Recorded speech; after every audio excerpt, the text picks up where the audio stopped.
The young couple took advantage of the absence of others to be intimate in the lake. At this point, a monster flashed by in the water. They didn't realize at all that danger was imminent and were about to make a bet on who would swim to the lake shore first. The man was suddenly dragged into the water. The girl noticed her boyfriend was gone and searched everywhere for him. Unexpectedly, a severed head floated to the surface. Immediately after, several slimy tentacles wrapped around her thighs. The girl couldn't break free and was also dragged into the center of the lake by the monster. But the death of the two was just the beginning. More and more bizarre incidents followed one after another. One evening, Jules walked out of a bar with his cousin and the cousin's girlfriend. Both he and his cousin were rappers and had made an appointment to perform together on Thursday. After saying that, the two pairs got into their respective cars and prepared to go home. But Jules' beat-up car broke down again. He had to ask his cousin to give him a ride. On the way, Jules couldn't help complaining, saying that the current bar owners knew nothing. He also accused his cousin of making music that wasn't up to par. This job was getting harder and harder to do. Upon hearing this, the cousin's girlfriend Julie said,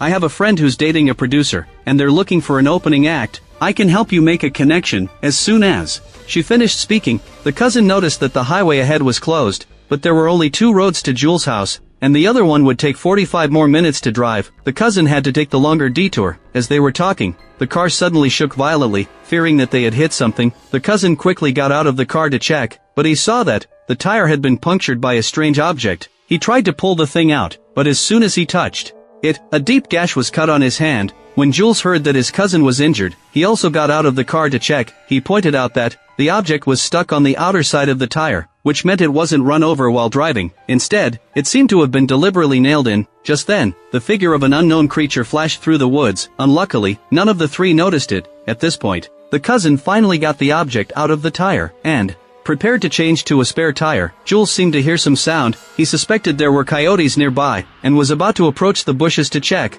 when he was carried off by something. The cousin noticed Jules was gone and also ran over to look for him, but there was no sign of Jules anywhere. Julie felt a little scared and told her boyfriend to get in the car quickly, but as soon as he opened the car door, he was carried off by the unknown creature. Julie was shocked, climbed into the driver's seat, and locked all the doors and windows tightly. But in the nick of time, the car wouldn't start. The monster hiding in the dark smashed the glass, grabbed Julie's head, and crushed her to death. At this point, a group of unknown monsters surrounded the area. Sometime later, a goth girl was browsing news about this accident on a blog. The police only found an abandoned car in the desert north of the town and no victim bodies were recovered. The authorities couldn't provide an explanation for this, but the blogger who wrote the post believed this might be a supernatural incident. This blog collected many paranormal events. The goth girl continued to scroll down and read. In 1965, a man named Otto Klages went missing, and his wife inherited the property. But this old lady was very unhygienic and made the house a complete mess. The house was full of fat, plump mice. Even the inside of the refrigerator wasn't spared. But Mrs. Klages didn't care at all. She didn't find it disgusting to live with mice. One day, 2 young Christian men came over to evangelize. They kept knocking on the door, disturbing Klages' sweet dream. The old lady immediately grabbed a shotgun and scared the 2 young men away. Mrs. Klages rummaged through the cabinet for some unfinished wine, poured it into a glass with dead cockroaches, drank it down, and then sat back in her chair to doze off. At this point, a knock suddenly came from outside for no reason. She muttered curses as she went to open the door, only to find a large package placed outside. Mrs. Klages immediately called the local post office. She didn't give her name, nor did she provide her detailed address. She only said, "You have a lot of nerve, daring to leave a package at my door. I didn't order anything. Come and take it away right now." The post office staff was confused. "At the very least, you need to tell me your name and address first, so I can help you check the package issue." After Klages provided her address, the post office quickly checked and found that they hadn't delivered any packages to her. Mrs. Klages yelled at the post office a few times, then went to drink more wine and go to sleep. She thought the person who had delivered it by mistake would probably come to take the package away the next day. But early the next morning, the box was still at the door. Moreover, no one knew what was inside. It was very heavy. Mrs. Klages dragged it into the house and left it there, then continued to drink like there was no tomorrow, living a very disgusting and undisciplined life. In the afternoon, 2 Girl Scouts came over to sell cookies. Mrs. Klages scolded them. The mother of the 2 children was displeased. "If you don't want to buy, fine. But why are you scolding my daughters?" The 2 women stood on the porch and exchanged insults for a few minutes. The fat woman led her daughters away in a huff. In the evening, Mrs. Klages finally couldn't resist opening the cardboard box. The tape sealing it was very tight. She exerted force and cut her hand. Clags rinsed the wound casually, wrapped it with tape, and opened the box with great anticipation, but there was nothing inside. In the kitchen, the microwave beeped. Clags hurried to get her heated dinner, then kicked the box out of the house in a bad mood. At 3 a.m., she woke up from a dream and planned to go to the kitchen, to find some wine to drink. Unexpectedly, a wine bottle suddenly flew towards her out of nowhere. She was so scared that she ran away, with her head in her hands. Mrs. Clags pressed herself against the wall, ready to call the police, but she caught a glimpse of the box, back in the living room. She quickly picked up the box and threw it farther away, but at 3 a.m., while Clags was sound asleep, her feet suddenly lifted off the ground, and her body began to float. She also dreamed of something that happened several years ago. Back then, Clags was a very decent woman. One day, she came home from work early, and heard the voice of another woman upstairs. Clag's expression changed immediately. She took a pistol out of the drawer, and approached the second-floor bedroom, barely holding back her anger. But the next second, she woke up from the dream. But based on this plot, the husband's disappearance was most likely because he had an affair and was killed. Clags found herself lying in the second-floor bedroom, and thought she had accidentally drunk too much. She took a few pills, then went back to the kitchen to continue looking for wine. Unexpectedly, the whole house started spinning around. The box emitted an eerie red light. Mrs. Clags bent her body uncontrollably, until all the bones in her body snapped. She was sucked into the package and huddled into a ball. The next day, the postman, who realized he had delivered the package to the wrong address, came to pick up the box, and delivered it to the door of another household. After reading this story, the goth girl couldn't wait to click on the next blog post. A young couple had just come out of the cinema. The guy, Mike, booked a ride on a ride-hailing app. A red Toyota Camry quickly accepted the ride request, and the driver's name shown was Chuck. The two waited for a long time but no one showed up. Finally, they received a notification, only to find that the driver who had accepted the ride had been temporarily changed to a white Honda, and the owner's name was John. The two didn't think much of it. They just assumed there were many people hailing rides that night. A few minutes later, the white Honda arrived, and Mike quickly took his girlfriend over to get in the car. Not used to the awkward atmosphere in the car, he took the initiative to strike up a conversation with the driver, and asked him how his day was going. Today I found out who my birth parents are. Mike didn't expect to get such explosive information, so he hurriedly changed the subject, saying, "We've had a good day too." Then he made awkward small talk with the driver, about the movie they had just watched. Unexpectedly, the driver's reply, "I don't like watching movies," completely shut down his conversation. Mike didn't know what was wrong with himself. The driver obviously didn't want to make small talk, but he still insisted on finding things to chat about. Luckily, this driver named John had a unique talent. He could always kill the conversation within 3 sentences. Mike's girlfriend Mary soon noticed that this John wasn't very honest. He was actually peeking at her through the rearview mirror, and his gaze kept moving downward, which made her very uncomfortable. Mary couldn't help but snuggle closer to her boyfriend. She quietly opened the map app and found that John was taking a very unpopular route. What's more, he had even missed the earlier turn. Mike comforted his girlfriend, telling her not to overthink it. "What if he just chose the fastest route?" he said. After that, he struck up a conversation with John again. "Haven't you found your biological parents? What do they look like?" Turns out my mother was a whore. Her severed head was found along the canal. Oh my god.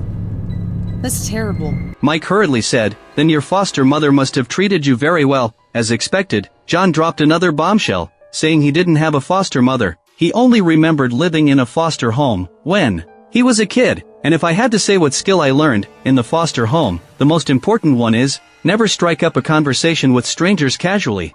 Upon hearing this, Mary couldn't help but grab Mike's thigh, eager for him to shut up quickly and stop chatting. But Mike still didn't change his ways and asked about John's father. The latter said, "My dad was a serial killer, and he died in prison a long time ago." This time, Mike really didn't know what to say either. Luckily, the car finally reached the destination, and this awkward and suffocating ride came to an end. When Mike closed the car door, he caught a glimpse of a woman's underwear, unexpectedly under the driver's seat. He quickly put his arm around Mary and went home, staying away from this weirdo. But John also got out of the car and followed them. He kissed the severed head in the flower basket, picked up the crowbar beside him, and walked towards Mike's house. When Mike heard a knock on the door, he hurried over to check. Unexpectedly, before he could even say a word, his head was smashed with the crowbar. John swung the stick and hit violently until Mike was completely dead. Mary rushed over upon hearing the noise, and when she saw this bloody scene, she couldn't help but let out a heart-wrenching scream. John, on the other hand, held the stick and approached step by step. At this time, a few blocks away from Mike's house, a group of young people were gathered to drink and chat. One of the girls, named Anna,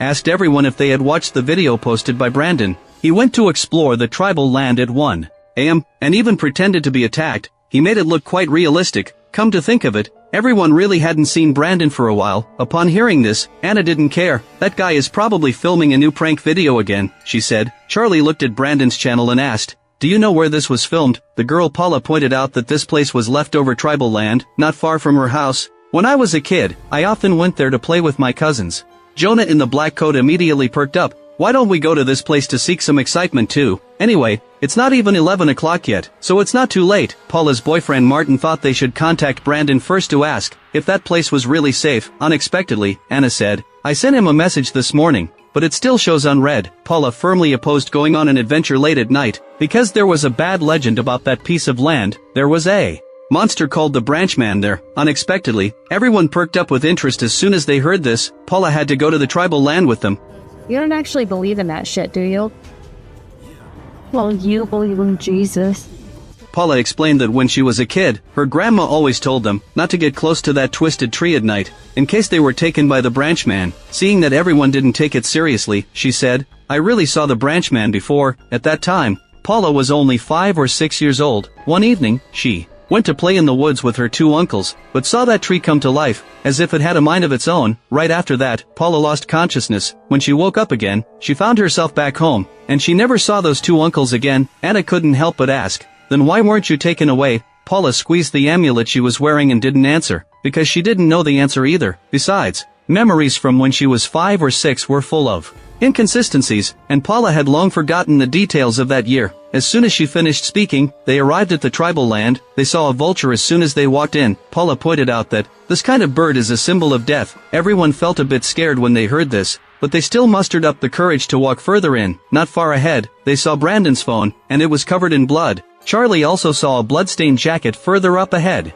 Jonah, who was the bravest, walked forward to check, and sure enough, she found Brandon's mangled body parts. She quickly called everyone over. Unexpectedly, as soon as she finished speaking, the legendary Branchman appeared. With a single swing of its claws, it tore Jonah's neck open. Blood gushed out like a fountain. The Branchman pulled her head off, as easily as pulling up a green onion. The others, seeing Jonah stop moving, were staring intently ahead, only to watch Jonah's head roll toward them. Paula quickly said, "We have to get out of here right now." But Charlie had always had a crush on Jonah. He couldn't stand the thought of his beloved being left in such a mutilated state, so he disregarded the danger and walked deep into the woods. His friends hurried after him, trying to tell Charlie to leave. Unluckily, they were too late. Charlie's chest and abdomen had already been impaled by the Branchman. Anna was the first to react. She turned and ran, but the Branchman chased closely after her. This part of the footage is shot dark and shaky. Not only is the horror atmosphere nowhere to be seen, but it's so shaky that it's making people dizzy. It's obvious that the director and cinematographer have been so immersed in their own art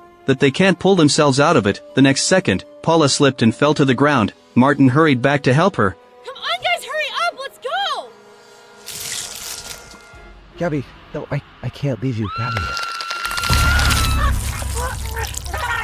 Really feel speechless for Anna. The next second, the Branchman grabbed Martin's head and lifted him up on the spot. Paula didn't know if she had broken her leg or what. She just sat on the ground wailing. The Branchman walked directly in front of her, stared at Paula face to face for a while, then suddenly straightened up and left. The goth girl was really free. She finished watching 4 stories in a row, and still wouldn't stop. Her father stormed into the bedroom angrily, snatched his daughter's laptop and threw it away. The goth girl couldn't help talking back to her father, but was slapped in the face. Her father might have realized he had gone too far, so he left the bedroom without a word.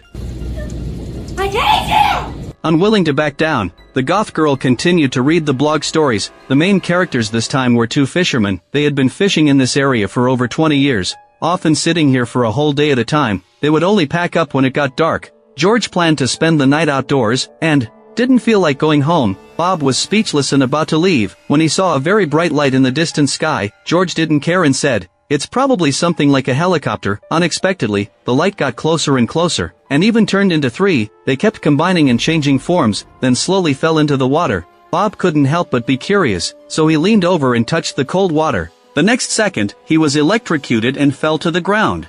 George quickly helped him up, stuffed him into the car, and planned to get away from this creepy place. Unexpectedly, when Bob woke up, he was talking incoherently. He insisted that when he touched the water just now, that beam of light had talked to him, but Bob couldn't understand its language. Then he saw a glowing man blocking the front of the car. Bob quickly told his friend to stop the car, and went over to the glowing man himself. The man told him, "You now have extraordinary abilities. You can see what others can't, hear what others can't, and even touch what others can't." On the other hand, George really couldn't see any glowing man. He thought his good friend had been electrocuted into stupidity, so he hurried to take him to the hospital. At the same time, a college couple was attacked by an unknown creature while swimming nearby. The boy's head was bitten off. The girl was also entangled by the monster, and dragged to the bottom of the water. The next day, Bob couldn't wait to be discharged from the hospital. Before leaving, he also asked the doctor how soon he could take off the bandage on his hand. The doctor said, "You were electrocuted by high voltage. Such severe burns need to be bandaged for at least a week." After hearing the doctor's advice, Jack left,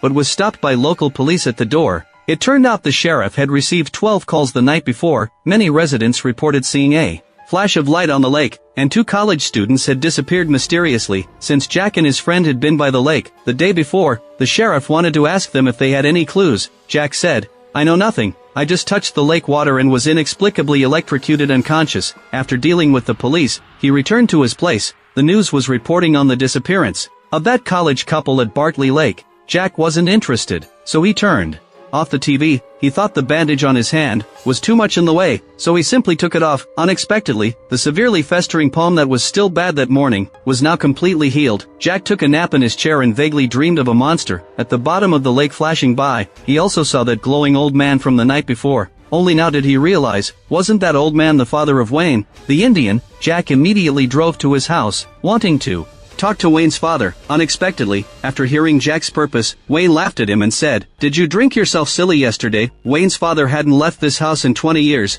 How could he have gone to the lake to talk to Jack? But Jack insisted again and again that he had really seen the old man the night before, and the old man had also said a lot of confusing things. Upon hearing this, Wayne said, "Let me tell you a story my father told me when I was a kid. Long time ago, the elders always liked to talk about a Navajo boy who could ward off storms. One day, the storm turned into a tornado and swept through the villages on this land, and it was gradually approaching the Navajo boy's home. Unexpectedly, he wasn't just unafraid, he even rushed straight towards the storm and sang out loud. He also raised his hands high and danced. Then a miraculous scene happened. The storm actually changed direction and bypassed the boy's village." After hearing this, Jack said speechlessly, "What does this story have to do with me?"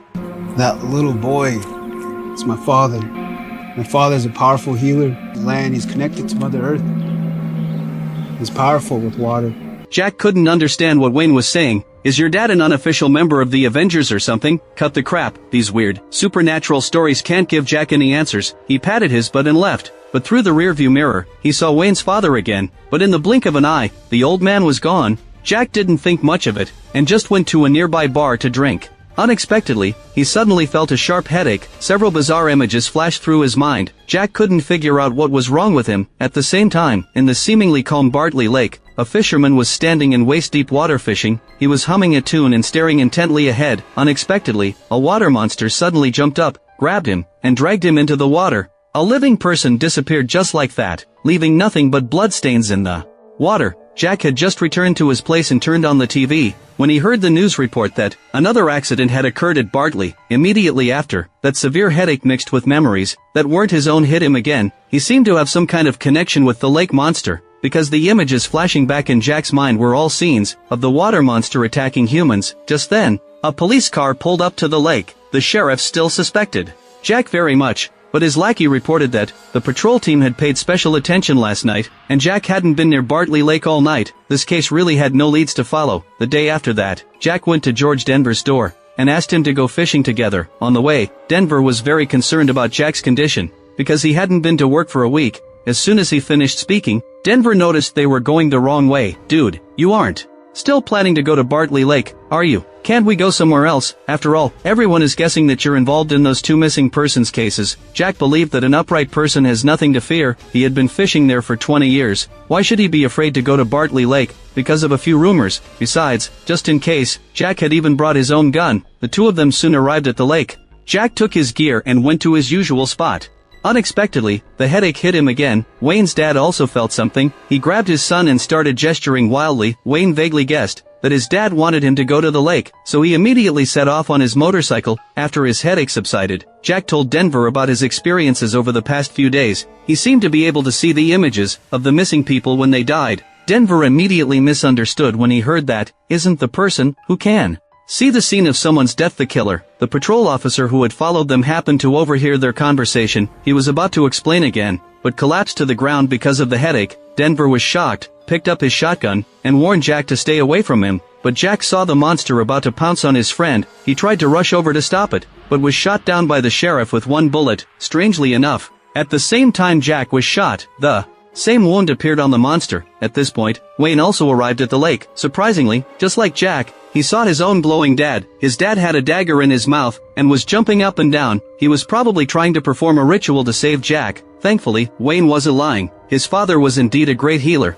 The bullet hole in Jack's chest healed instantly. Meanwhile, Denver and the officer finally noticed the water monster lying on the ground. Green blood was oozing from its wound. While the two were still shocked, Jack suddenly woke up from the ground. Denver hurried over and helped him up. The officer kicked the monster on the ground twice. He warned everyone present not to reveal a word about this, otherwise, we'll all be locked up in a mental asylum. As soon as he finished speaking, the monster actually bit his foot. Jack quickly shot it. The three of them pushed the monster's corpse back into the lake. With that, the last blog story came to an end. The goth girl's father was drinking downstairs. When he heard a knock on the door, he opened the door in confusion, only to find a package placed outside. An eerie red light was emitting from it. The next second, the man's head exploded on the spot. The movie comes to an end here. It unfolds several stories in the form of a horror blog, but both in terms of production and plot, it's obvious that the shoddiness is due to insufficient funds. The several short stories are just made up for the sake of sensationalism, with no proper beginning, development, transition, or conclusion at all. The setting of the monsters is also not explained in detail. It feels like the screenwriter wrote the script very casually.